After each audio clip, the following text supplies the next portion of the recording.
Welcome to Together We Rise, a special WMBD WYZZ town hall focusing on race relations in Central Illinois. I'm Eugene Daniel. And I'm Shelby Roberts. We're going to come right out and say it. There are a lot of people right now that are feeling hurt, angry, and frustrated, some even confused about the treatment of black people in this country. Many black Americans feel marginalized and silenced, and this special gives an opportunity to dive into the history behind that, why it impacts all of us, and where we go from here. We understand that some people may have never been exposed to these kinds of conversations, so the purpose of this program is to bring the dialogue into your own home. We get it. These conversations are tough, they're difficult, and sometimes really uncomfortable to have. But not talking about it doesn't mean that it goes away. So we hope this special can help to change that. And together we can rise to better listen, understand, and learn from each other's experiences. Tonight, an eye-opening conversation about race relations in Central Illinois. This is Together We Rise, a WMBD News Town Hall Special. Is racism? I think that depends on who you ask, honestly. Racism, that can be blacks against white, whites against black. I think that racism is either intentional or unintentional stereotyping, prejudice, judgment against people of different races, ethnic backgrounds. Something that eats away at our confidence in our culture. Person defining a person of another race in a negative manner. It's something that's really yucky and really prevalent in our society today, not just here, but all over our nation. Somebody who doesn't like you because of the color of your skin. The idea that certain people presume superiority over others based upon origin, based upon skin tone. Racism is prejudice plus power. It'd be so easy to just say, this end racism, but it's not that simple. It is not that simple. As we can see from that segment, people in our own community have some very different ideas about what racism actually is. Even in 2020, these conversations still continue. They definitely do, and we kick off tonight's Town Hall Special by offering some context. Let's start off with the definition of racism. As I see it, racism is a system that's been put in place and perpetuated and continued against a certain sect of the community to keep them suppressed, oppressed, and depressed. So racism is a system that's been put in place by people in power to keep a certain part of the community down. And Dr. Spiller, I want to ask you, a lot of people, when they think of racism, they think, oh, it's nooses and nasty words. It's more than that. Yeah, that's correct. I mean, rarely, particularly today, will you see that that's overt form of racism. Much of it is so covert. And by covert, you know, it's rooted in the society, the systems, in every nook and cranny of the community, be it lack of opportunity in terms of the job market, the lack of decent housing, all those things. It sort of impacts one's entire existence. So rarely are you going to see that noose. And when you do, I mean, generally that's, you know, that individual racism, which impacts individuals, but the systemic racism is what really have the greatest impact. Central Illinois is not immune to the impacts of slavery, segregation, and discriminatory policies. That's right. Coming on the heels of the progress from the civil rights movement, local black families still face substantial challenges to overcome. When you look at this mirror that you could put up in 1970 and 2020 and still see some of the same social and economic dynamics, she said, I mean, it is heartbreaking. As retired journalists Gary Moore and Pam Adams are no strangers to chronicling the layered history of Central Illinois. In order to justify what happened to black people, to Native Americans, there's so much that had to be denied. Adams raised on the south side of Peoria and a veteran reporter in the local newspaper industry. Moore working 33 years in local TV, serving as the longest-running morning news anchor in Central Illinois broadcast history. The three of us discussing what race relations looked like in Central Illinois in the 1970s, only 50 years ago. For Adams and Moore, the bridge between pain and paradise is progress. There has been a tremendous amount of progress. But that's what makes the issues more profound. Yeah, well, and that's what I was going to say is, but the cost, the struggle to get there has been rough. The last segment we heard from Gary Moore as well as Pam Adams, giving us some really good perspective on many of the mirrored issues that we're still facing today. And Dr. Marwin Spiller, Dr. Carla Campbell-Jackson, and Pastor Marvin Hightower, they join us again. And first, for this segment, I want to start with you, Dr. Spiller, here. Why are we still having these conversations in the year 2020? We're still having these conversations because we don't have these conversations very often. And so many of us shy away from these very uncomfortable conversations, largely, I suspect, because it speaks to our own sort of insecurities, be it economic insecurities, social insecurities, our own sort of racial pain that goes unexamined. And so to have a conversation about it, it's not something many of us want to do, and so we shy away until the next incident. And here we are again with the next incident. Bro, that's bro. You stopping his breathing right there, bro. Okay, he's talking. It's He's hard to talk talking. when you... The moment sparking a global movement, the death of George Floyd, an unarmed black man from Minnesota. Video capturing a Minneapolis police officer kneeling on Floyd's neck for roughly 8 minutes. Nearly 2 minutes of that after Floyd stopped breathing. The footage leading to uprisings and calls for action. And as Durante Matthews shares, even here in Central Illinois. We are being too comfortable with the status quo. Saturday, May 30th. No justice, no peace. 2020. You can see and feel and hear and be part of the anger. This day, frustration in Peoria manifested into Black Lives Matter rallies calling for community change. Teaching officers to use their voice before drastic action is taken will save lives. I can't breathe. And then things changed. Peaceful protests during the day bled into the night where civil unrest exploded through several communities. People are coming from a place of anger and hurt. Storefronts smashed, businesses looted, standoffs between police and citizens. City leaders and law enforcement publicly denounced the acts of violence, but sympathized with the frustration. We want everyone to know that we stand shoulder to shoulder with those who want to work for change. And while areas impacted by looting like this beauty supply store have since been cleaned up, community members say some of the hurt and pain remain. We want to sit down with our community leaders, our young people of our community, anyone, and talk about reform. You see a lot of this being sparked by the images we saw of George Floyd. Andre, I'll start with you. When you see people that are going out and they're making their emotions and those things heard, what are the right ways for people to protest when you're trying to get the attention of police? When people are upset, when they're enraged, it's very easy to say, why are you behaving like that?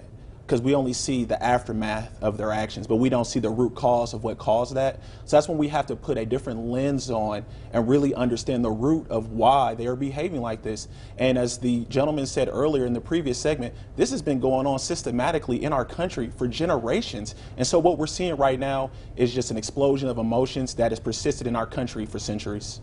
And Jermaine, for you, you're a black officer, a black police officer in Washington, which is predominantly white. You're from Peoria. When you are put into the context of this conversation we're having in America right now, how do you kind of contextualize your position as a black officer during this time? When I go into a situation, and I've got to say I've been, treated very well in Washington. I don't really look at color. We go and we take care of people because a lot of times we're seeing them at their worst times. In some cases, as what's going on right now in the world, a lot of times law enforcement, everybody gets grouped in to, one big group based off of an incident that's happened, wherever it may have happened. It's hard to have a conversation about police-community relations in Central Illinois and not talk about 5 police-involved deaths in Peoria since 2017. The events sparking debate in the community about policing. And as we've seen, regardless of the circumstances, it impacts the community and the police. But it also impacts the families who find themselves looking for answers and change. Keandra Fluker and Anita Johnson, sister and mother of Peoria men who died in police-involved situations, both clinging on to who they remember their loved one to be. He was a comedian, and he was a family person. There was not a family event that he wasn't a part of. He has an 11-year-old daughter. He didn't miss a beat when it came to her. That was literally our best friend. But now they are forced to grapple between who they knew and the circumstances surrounding their deaths as their stories play out in public. A nightmare, that you never wake up from. Johnson's son, Eddie Russell Jr., was shot and killed by police in September of 2017, following an hours-long standoff at his mother's home. He was suspected of an armed robbery earlier that day. Court records show Russell Jr. had a history with mental illness, and his mother says police knew that. The coroner says that David Smith died of a medical emergency while in police custody last October. Do you want to go to the hospital and get checked out? Video shows him unresponsive and incoherent. Police calling paramedics to check him out, who then released him back to the officers. He too accused of an armed robbery that day. How do you justify seeing those images and those situations, those series of events, and then saying, as you're saying, but still, my son, my brother, did not deserve to die in the way that it did? They had a right to appear in court versus being sent to the morgue. When we talk about violence within our communities, what are the root issues that we're seeing that are leading to them within our communities? DeMario, I'll start with you. Those root causes, poverty. You can go as far back as redlining with districts. People are put in tough situations, and that does lead to a lot of violence and a lot of backlash. So it's a lot of things that are deep rooted that we're still combating today. Officer Stinson, what are you saying? I agree. I also think it's a mixture of when I was growing up, they say it took a village. People looked after each other. Nowadays, we lack that a lot. The street lights come on, I better be home. If somebody else's parents or something yelled at me, I would get it even worse at home. I think we lack a lot of that as well, a lot of oversight. When it comes to stopping the violence, there is a duality to some of the sides of this dynamic, being proactive and reactive. And we're joined now again by our panel members to talk a little bit more about the steps that they're taking, as well as other community members can be a part of in order to reach some solutions. Ms. Gloria, I want to start with you. Yeah. Obviously, being frontline, boots on the ground, seeing how violence is impacting so many of our community members. Yes. Tell us about that partnership between community members as well as police officers and kind of the barriers you're seeing.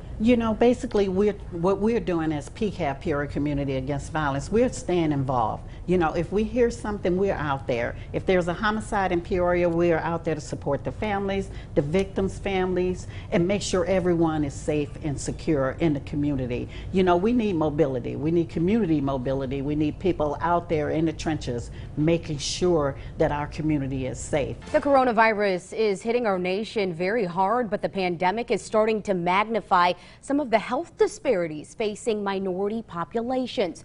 Now, according to the Illinois Department of Public Health, almost 7,500 people in the state have died due to COVID-19. But the CDC says that systemic health and social inequities have put many people from racial and ethnic minority backgrounds at an increased risk of not only getting sick, but also dying from COVID-19. And just recently, the Peoria City County Health Health Department declared racism a public health crisis. We're now joined by Monica Hendrickson with the Peoria City County Health Department, and so much to unpack with this declaration that was made. But let's first look into what are some of the factors that constitute a public health crisis.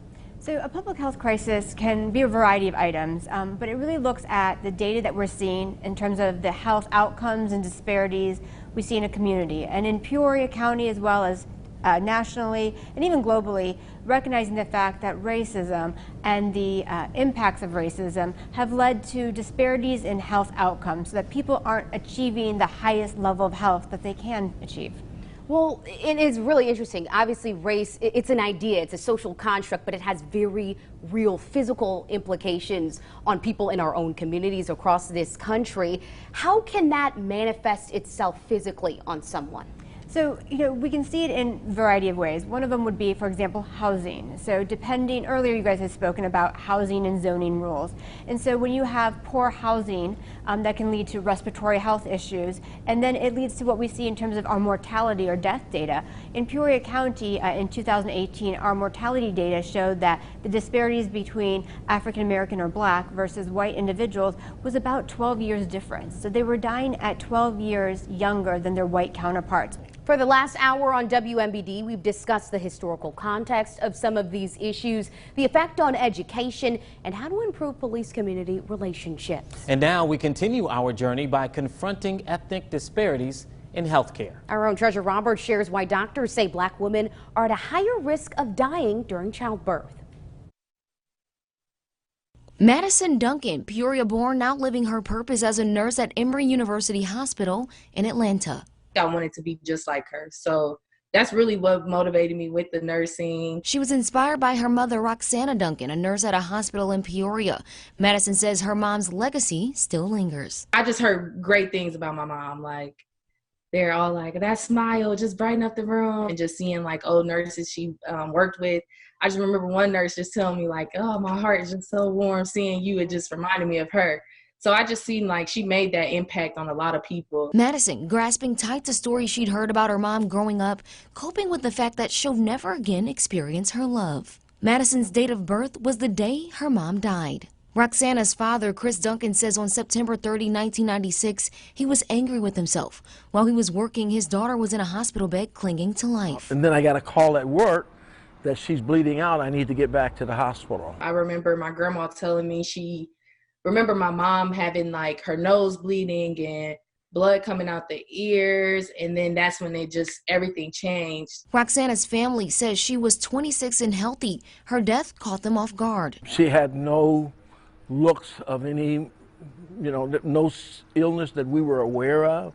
And so when she comes into the hospital alive to have a baby, I don't anticipate 12 hours later, she's going to be dead. According to the Center for Disease Control and Prevention, approximately 700 women die from pregnancy-related complications in the United States annually. CDC data shows Black women are 3 to 4 times more likely to die during labor than white women. There's a lot of disparity when you compare the rate of chronic diseases among Black women compared to their non-Black counterparts. We've been talking a lot about race, and even though it's an idea, it's a social construct, it can have very real implications on our physical health and even some of our mental status as well. So from your line of work, talk to us a little bit about what you see in terms of the physical and mental health issues that we can run across with these kinds of stressors. It's race-based traumatic stress. And so what happens every time there's an infraction, we're insulted and we're injured. And depending on the magnitude and the perception in which people perceive it, that is how they will internalize it. And so that's why certain people handle things a little bit differently, and also their past experience.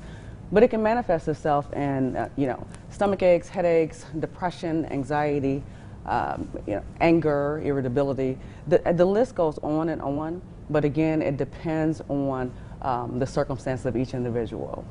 Especially, I mean, we've got the COVID-19 as a pandemic. We have race relations as an issue in some communities.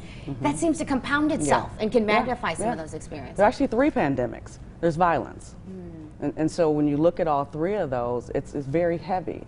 It's a time where we were already experiencing increased anxiety, and then you put, the fact that there are these other barriers and these other critical incidents going on that we all are watching before our eyes. And really what happened was we all experienced, for the most part, some vicarious trauma. For wealth disparities, obviously it impacts so many different avenues, but one thing I often hear is, well, if you work hard, then it will go away. Denise Moore, you work a lot in job creation. It's not always that simple for people. No, it isn't. And you can work as hard as you think you should, and it does not go away, because oftentimes the system is stacked against you. It seems like you can work, we've always been raised by our folks to say you have to work twice as hard to get half as much. And sometimes you don't get half as much, and it doesn't go away. And it takes the eradication of the systemic racism that is involved in the process to make it go away. And when it comes to these disparities, we know there's a trickle effect of sorts. It is a domino, and it doesn't work in isolation. Dr. Muhammad, I want to turn to you. With your work in education, what is the educational impact that we find in these realms as the trickle down of disparities move forward? Well, I think as to the question that you asked, Mr. Ivory, related to how do you identify those wealth disparities, when you think in terms of education, a lot of times we look at home ownership as an indicator of a quality of life. Where people are able to live and have home ownership directly impact the schools that they have access to and the type of education that individuals receive, and that really have a dramatic impact on their matriculation throughout the educational system, and often what kind of jobs they will land and what type of entrepreneurship or venture they might venture off into. Statues of Confederate generals and the Confederate flag, some saying that the symbols are racist because they represent groups of people who pushed for white supremacy. Others saying it's just history. Our own Manash Krungari explains their origins and shows us why even today many are still split on their existence. The Confederate flag, formerly known as the Stars and Bars, was the first national flag of the Confederacy. My freedom, proof that the Union won the war, and that's exactly why we hang what's known as the American flag. But recently, a violent event took place in Minnesota, leaving many Americans to analyze our country's history. And some say this flag has got to go. I think it's total racism. Maybe if I grew up in the South, I would feel differently, but it means nothing to me and it has no place. I don't see how anybody can think other than it being racist. But some say simply flying it is not racist. I grew up in Alabama, so I think the Confederate flag historically was important to a lot of people. February is celebrated as Black History Month, but when it comes to all other 11 months of the year, some people argue that the educational priority level for learning Black history and being immersed in those experiences falls short. Now, when it comes to Black history in curriculums, this is something we hear a lot, Dr. Ali. What is it that we're missing here when it comes to not having those sometimes included? Well, we need to have an integrated curriculum that includes Black history in everything that we do. Black history is part of American history, and it can be embedded within the arts, within math, within science, within every subject that we teach within our curriculum. There's a saying by Marcus Garvey that says, a people without knowledge of their past history, of their origin, and of their culture is like a tree without roots. We must give our children and our people roots. Dr. Karat, I want to turn to you now. In terms of our young people and also getting them immersed in culture and history that very much impacts them, what can be done on a regular basis in order to make sure that that's being infused? There's a lot of work that needs to be done in that area, but as a district, we have, I would say we've begun doing some great work, and actually this year we have a committee of about 12 stakeholders, and we're revisiting our curriculum, our Black history curriculum. Many say the ongoing cycle of racism cannot be broken until people are bold enough to start those conversations. Our own Brittany Clemens tells us about a Central Illinois man who decided that education was the best way to bring his community together. One Black man from the predominantly white town of Elmwood is hoping to spark that change. Why would you not want to show people in the world that you stand with people that are oppressed and you stand with people that don't have the same rights as you? Why would you not want that in this town? The town Brandon Butler is referring to in his July 19th Black Lives Matter speech is Elmwood. Butler spent most of his life here, being one of 3 black families. Around here, neighbors know him as a high school football and basketball coach, but now he's inspired to teach off the field. In June, he created Brandon's Black History. The Jim Crow laws in the South were making it very difficult for African Americans. A weekly video class that welcomes conversation about racism. More communities across the country are making it a priority to rally around their black neighbors, friends, and sometimes even strangers. Whether in person or via social media, that trend is growing. Hashtag Blackout Tuesday, a viral Instagram movement that was encouraging users to post a blacked out photo that came in the wake of nationwide George Floyd protests. The day also evolved into an opportunity to demonstrate the spending power of black consumers. Supporters encouraging people not to spend money that day, or if they had to, limiting purchases to companies owned by black people. And support for the black community is also extending into allyship, taking on other people's struggles as your own and transferring your privilege to those who don't have it. An online guide to allyship reads allies recognize that though they're not a member of the underinvested or oppressed communities, they support and make a concerted effort to better understand the struggle. How can I be a better friend? How can I use my skills, talents, knowledge, and privilege to prevent harm and repair past harms? Because it's about being interconnected. Ryan Hidden with Change Peoria, a grassroots political organization, aims to ensure inclusivity, justice, and equitable policies in the local community. He says being an ally is just a step in the right direction. Bloomington Normal's Not in Our Town, a citizen initiative, aspires to stop hate and build a strong, inclusive community. We have held numerous marches, we've held educational forums. We try to create a space where people can come together, sometimes tackle hard issues, have difficult conversations. From support and allyship, we now look to some of our young people right here in Central Illinois to guide the community in the right direction. Well, as everyone saw on national TV, George Floyd's death, I knew I had to speak up and speak out, and we've seen police brutality in Peoria, Illinois, so it only made sense that we had a protest and we also had a rally honoring those Peoria victims. And it doesn't stop with the protest. We are doing national work to make change. Yeah, and you were the organizing group behind that massive peaceful protest that took place in the wake of the death of George Floyd. Sincere, I want to ask you now, you've since become the leader of the Black Justice Project. You're trying to use your voice as in a young age. How can young people like you all really get involved in this movement towards equality? Get educated. I say it comes down to politics when I think about it.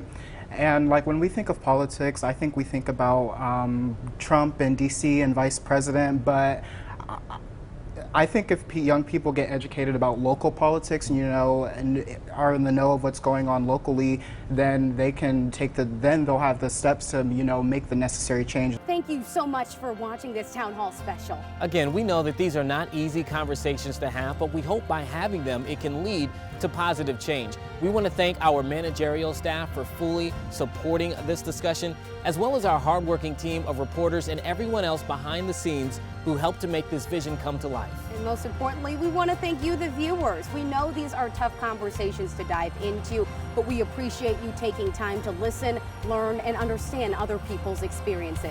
Because together, we rise.